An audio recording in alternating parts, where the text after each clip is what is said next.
So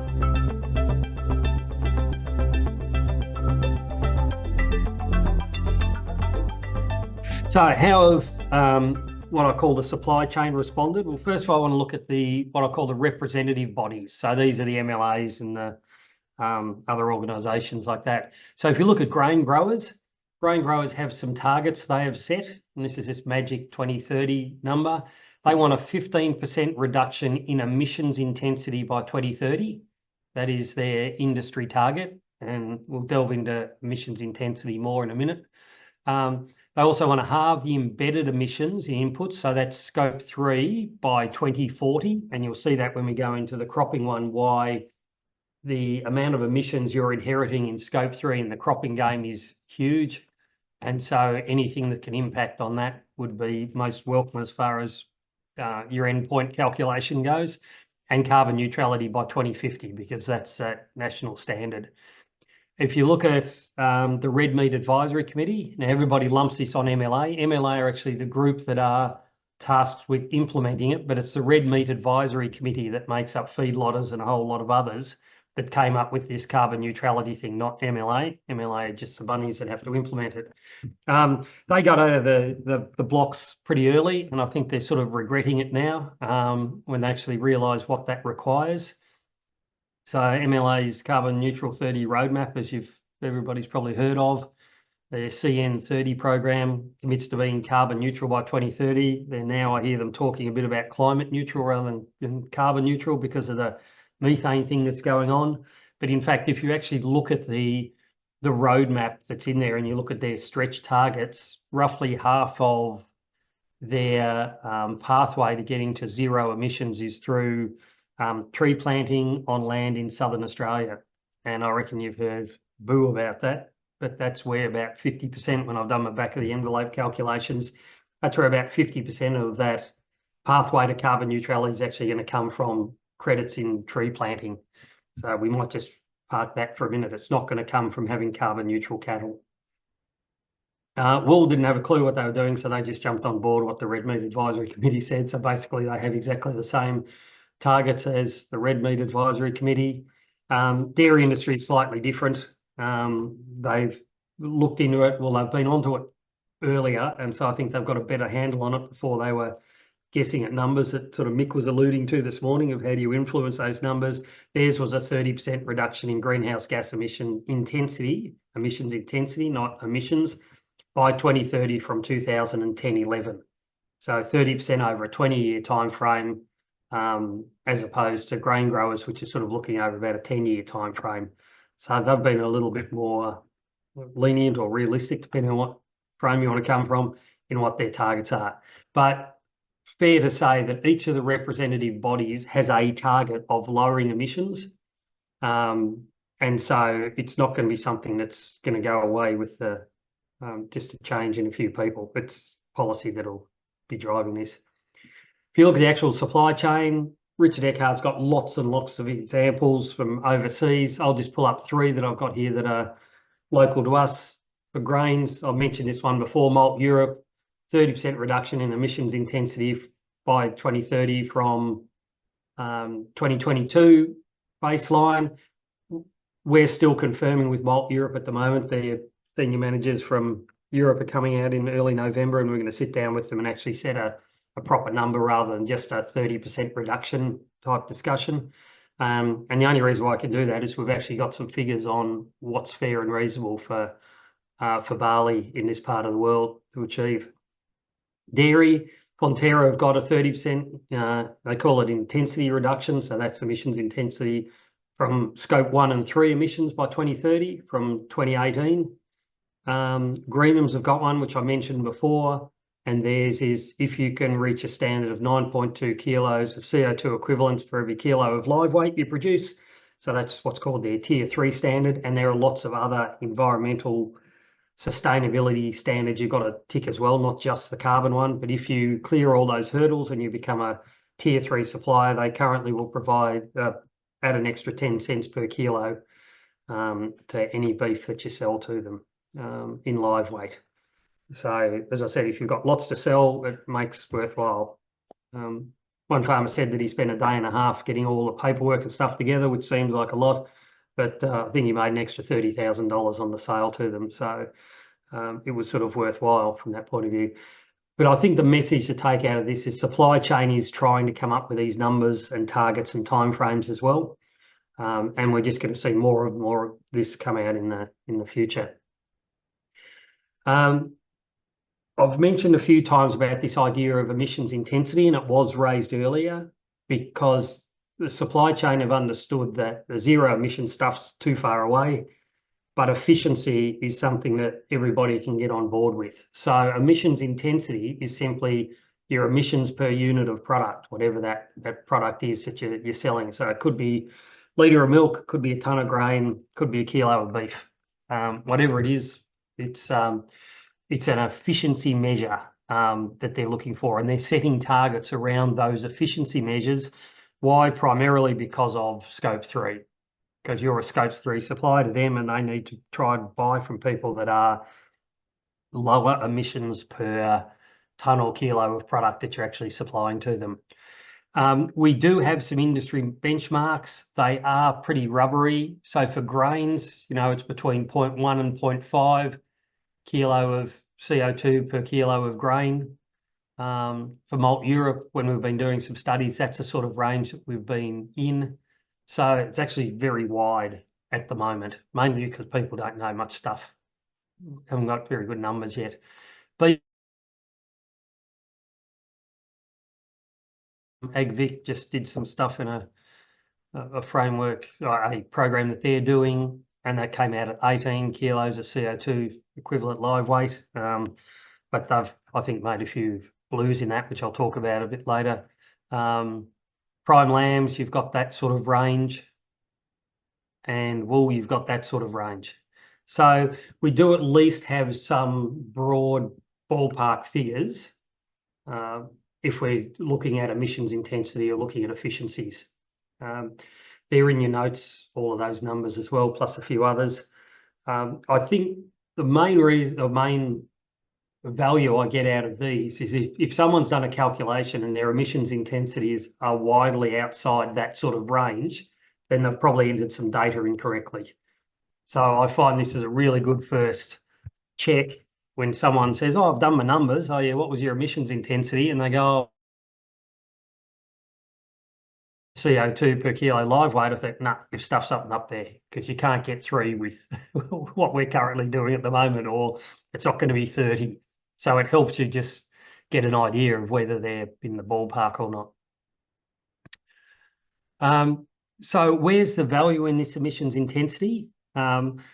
I really like it, and I think we should focus on this when you're engaging early on with your farmers, with your growers, because there's a lot to come out of this emissions intensity story when you calculate it. And I'll just share with you, and I'm happy for people to use our slides if you want, of how this emissions intensity story comes together.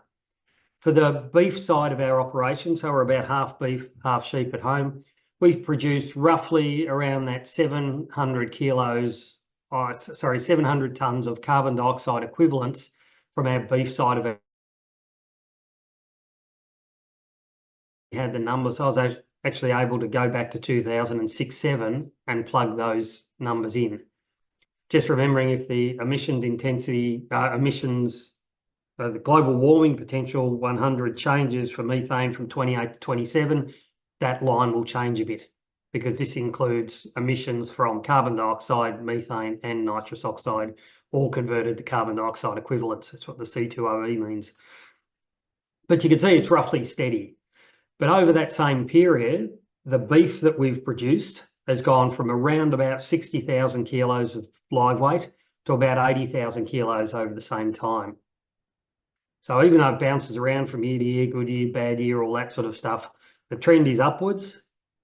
Okay, about a 25% increase in in production, beef produced, but at the same time with the same amount of emissions. So when you divide one by the other, because emissions intensity is your emissions per unit of product, so you divide that line by that line, you get a emissions intensity line that looks like that. So that's how our emissions intensity have tracked over the last 15 years. Now, if you start to put some of those benchmarks that I was talking about before on it, that's where the beef range is. So the beef sustainability framework, when they did a lot of measurements over the years, that's sort of the range where the beef industry fell per kilo of live weight. The target, the average target for the Australian Beef Sustainability Framework is saying producers should be around about that 13.1 kilos or below. And if you put Greenham's on it, which is 9.2, we're currently tracking at around about 9. So we would qualify for the Greenham's Tier 3 standard and that bonus of that extra 10 cents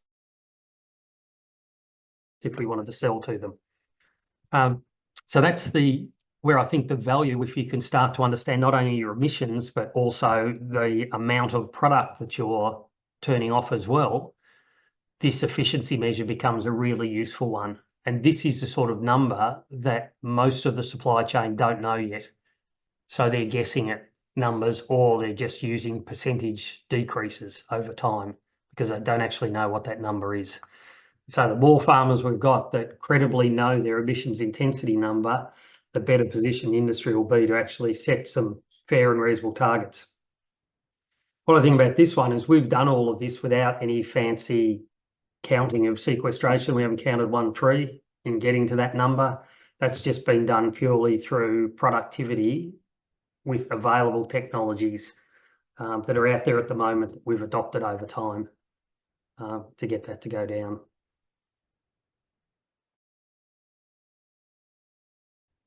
Before I move on?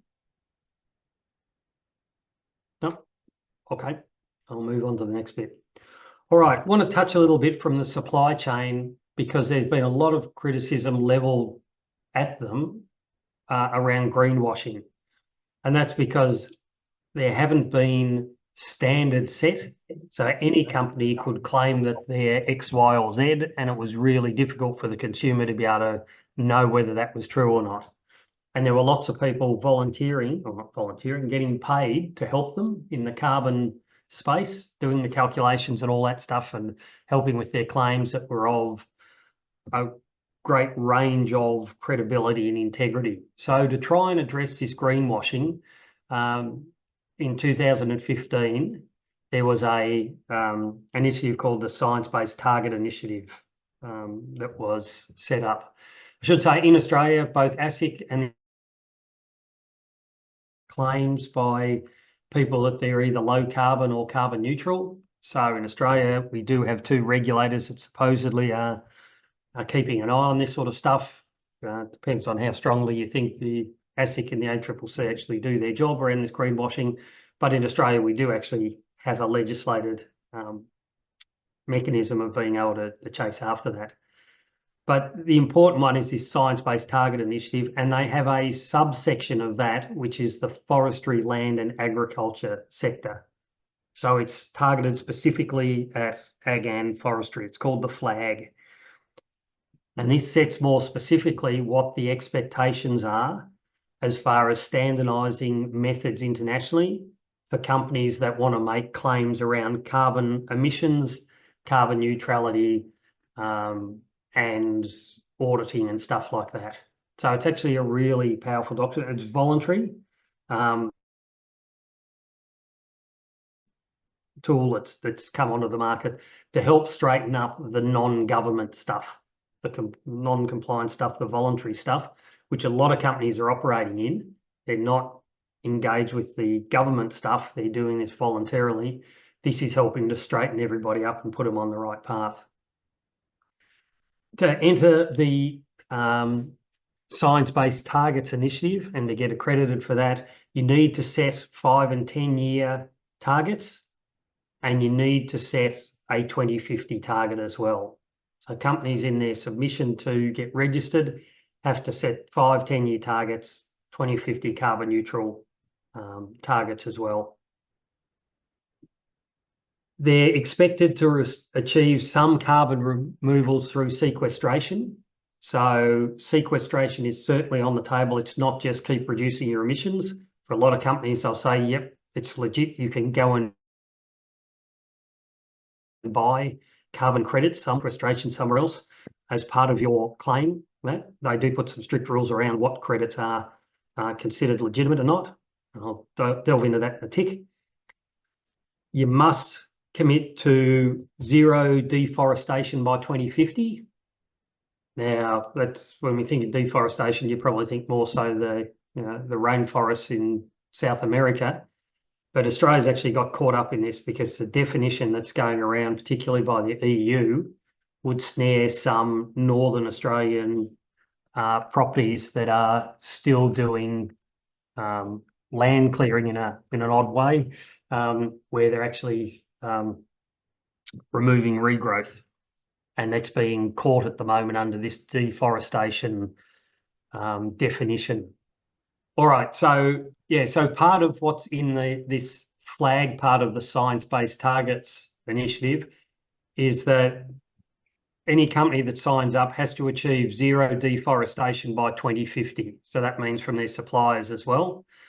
There's been an issue in Australia because the definition that's being used would snag some Northern Australian farmers that are clearing some regrowth off what used to be grazing, regrowth of those trees. So there's a bit of argy-bargy at the moment about the definition around what deforestation is, particularly in the Australian context. So the Australian government actually deferred signing up to the deforestation agreement only a month or so ago to allow for further consultation, because they may inadvertently collect some Northern Australian farms, which would then mean that companies that have signed up to the science-based targets wouldn't be able to buy from them because they're not meeting their zero deforestation commitments. Excuse me.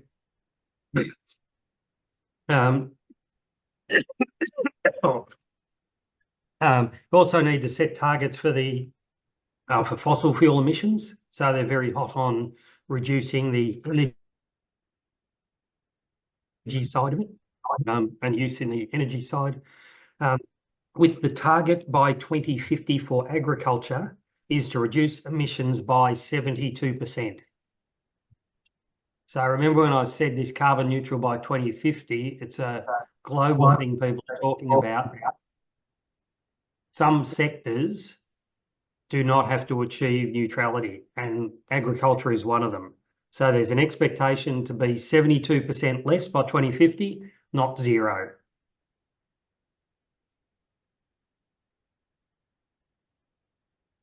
Okay. So just to delve into that a little bit further, this is, for example, this is what Heineken have committed. So they have signed up to the FLAG agreement, the Science-Based Targets, the FLAG agreement, and they have agreed to reduce absolute Scope 3 FLAG emissions. So they're from their suppliers, so by 2040 from a 2022 base year. So that is their commitment by 2040. Okay. And I could have rattled off 200 companies that have got these types of statements, many of which we supply to. Okay. So this is real, and it's something that's going to affect us in the relatively near future. If you actually delve in, so you can go into the Science-Based Targets website and you can find out who's committed to what. I just dived into this 2 or 3 weeks ago, and I pulled out some of the agricultural related groups. So there's one called food production from non-animal sources. So that would be any grains and cropping type stuff. Food production from animals, and then the food and beverage processing. So if you look at globally who's committed to it, a lot of the food processors have, and some of the food companies are now. Now, you can make a commitment to say we're aiming to reduce our absolute emissions by X amount, like Heineken have done up here. You then submit how you're going to do that, how you're going to achieve that commitment. You set targets along the way, and you set the measurement and auditing that you will be doing to verify those commitments. They get submitted to an independent panel in the Science Based Target Initiative, and quite often they are rejected because the level of measurement and auditing and the targets that have been set and the method you're claiming you will reach that level of emissions reduction is not considered legitimate from a scientific point of view. So you'll have quite a lot that are committed, and then you'll see over time a number of them that pull out because simply what the company is committing to, the independent panel don't believe will achieve what they're claiming they'll achieve. So they then science-based targets side of it. Okay, in Australia, as you can see, we're very late to the party. Of the 750 globally that committed, there's 11 that have made commitments in Australia. Again, mainly in the food processing. Grain Corp's the only one from a grain point of view, and they have committed, but they haven't had any of their targets approved. So at the moment, they're just preparing a case to put forward of what they're aiming to achieve, what their interim targets are, and how they'll achieve them. You can see some other companies that have gone a little bit further down the path, and that's in the processing side of it. So very few in Australia at the moment. I think that's the reason why the Science Based Targets Initiative we haven't heard much of, hasn't meant much to us. But I think it'll come in a bit of a flurry, particularly as some of these global companies then start reaching out to their supply chain and having those effects. So watch this space. It's going to be real. What I like about it is that it's removing people that are making dubious claims, and the sector's been full of it up until now. So this over time will help straighten that up because of the requirements to have a very strong scientific basis for the claims and for the auditing process. Okay, I've put a few things in your notes. One was around the different policies. So that's the grain growers policy, the red meat policy, the sheep policy, the wool policy, and also the flag. I call it types, but basically they're the rules under which you'd operate if you were doing the flag bit. So that's the forestry and ag bit of the Science-Based Target Initiative. So they're the 5 that I've put in for that private sector side of things. Do you want me to keep rolling on, Em, and then I have a bit of a discussion? We'll have a quick discussion, Cam, just on that section. You want to? Because these other 2 haven't got much in them. What have you've got private and then what? A little bit on private, and then it's the First Nation stuff, which I've got nothing on. All right, we can do it after those 2 and combine it. Okay, I think because the 3, just think of them all as supply chain type stuff. Okay, so we'll move on with that one. If we look at the private sector side of it, as you can probably expect, when governments create rules and requirements, and companies through their shareholders or at their own whim are deciding that they want to make certain claims, that there's an opportunity that then arises for the private sector to provide services to these organisations that are trying to achieve certain outcomes. So there's been a big growth in this area at the moment, what I call the private providers in the carbon space, and they'll provide you assistance in ways to reduce emissions and increase sequestration, so they can give you advice. So there are lots of companies out there that will give you advice, tend to be a bit more heavily skewed on the increasing sequestration advice than the reducing emissions advice, but they're out there and they should be able to do both. They will also help in doing your calculations around both emissions and sequestration, and there are some groups that are specialised for certain enterprises. In fact, there's a huge number of them in the accounting firms, the big accounting firms, not necessarily working in ag, but working in lots of other companies as well.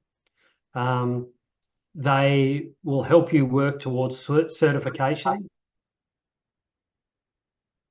such as Climate Active, which is a government-endorsed certification scheme, or through some other independent certification schemes that are international. They can help you get that accreditation and, if you like, put a label on your product or make a claim about your product through different levels of certification.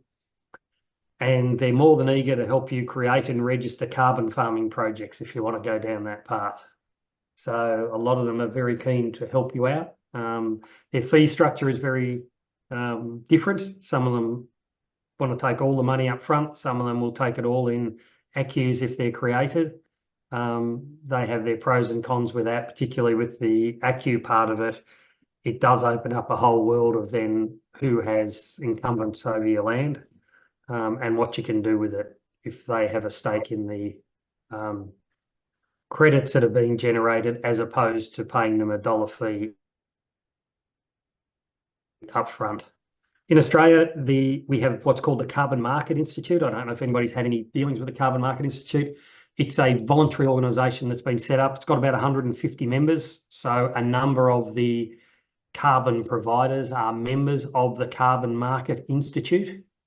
And this is meant to be the peak body for this carbon stuff, not just for ag, but for carbon projects in all sectors, of which ag they pick up as a as a part of that.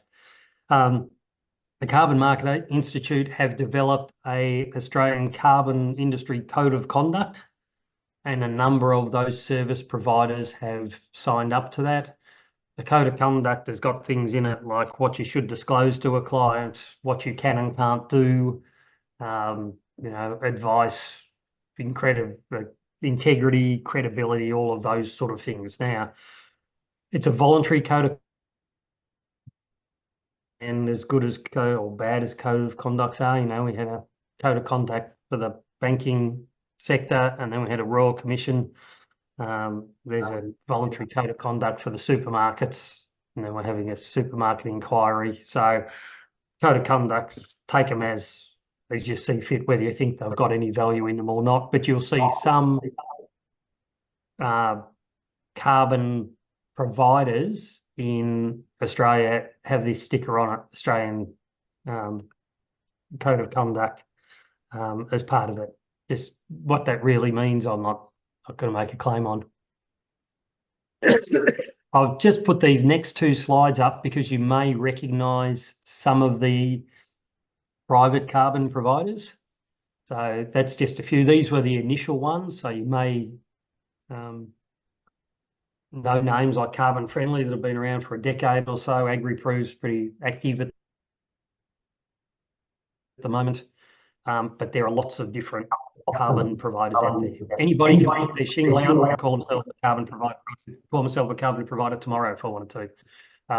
So there's no restriction on that. If you sign up to the Carbon Market Institute, then there are some expectations, because that's meant to be the peak body and sets some professional standards, but that's about as far as it goes. So that's when the code first launched. But here's just another bunch of them in Australia that are operating. Okay, so just about every rock you lift up, you'll find a new carbon provider out there. I often get asked, what do you think of this group or that group? My answer is I don't know, because I don't know them well enough. But what I equip them with, and we'll get into this probably tomorrow morning, is what I have like a checklist of questions that a carbon credit that's got some integrity to it. And so if you can ask your private provider about those sort of things and they all get ticks with those, then they're probably reasonable ones to deal with, putting the cost structure and stuff like that aside. Internationally, there's 1,000 more of these. These are just ones that are operating in Australia at the moment, and I'm sure there's another few that should be added to the list in the last month. So it's a pretty competitive space, and they'll offer different services and different promises on the way through. In the US, globally, there are some ratings groups out there that will rate the quality of each of these credits that are created through them. But any of these companies are free to create their own credits. They don't have to create ACCUs. So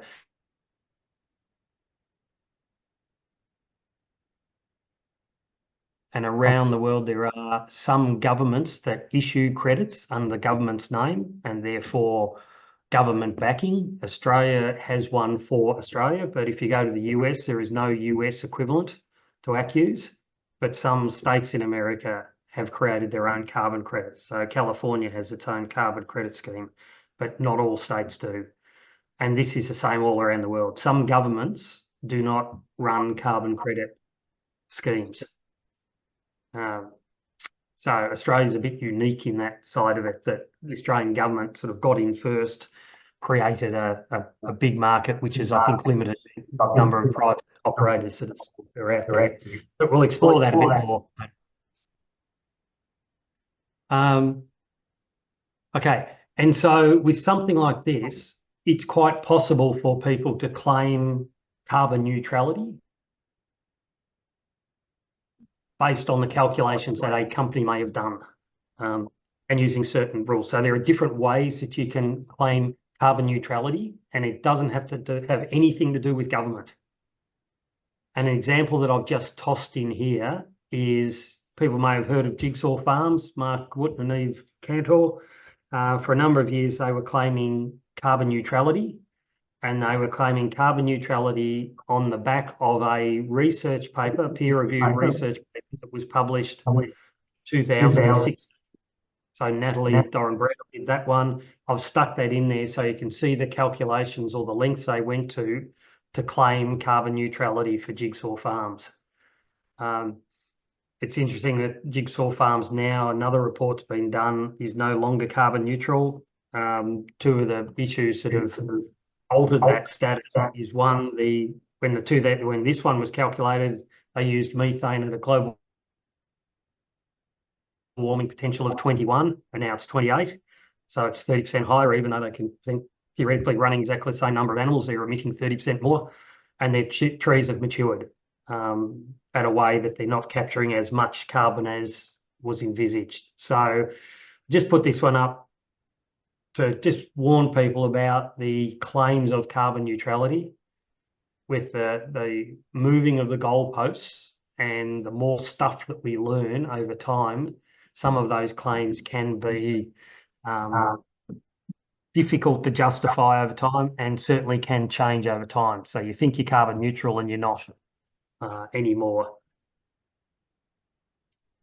And then the last one I've got there, M, was just the farmer and First Nations opportunities, and I reckon we got a good thrashing of that in the training stuff that we did previously. So I basically don't have any slides for that. But we've picked up the low-hanging fruit from here down to here. Okay, our sheep job's looking better, but our cattle job is about probably as good as we're going to get with the technology we've got. We'll pick up a bit of genetics. Our pastures are good. There are pastures that obviously reduce emissions and have greater tannins and oils in them. But at the moment, the calculators can't recognise it, so I can't show it here. An example like this, I could do it, but the calculators won't allow me to have any recognition for doing it. So we've sort of exhausted all we can that the calculator can show in reducing those emissions until we start to get some other technologies and the calculators catch up in being able to include those positive changes into the system.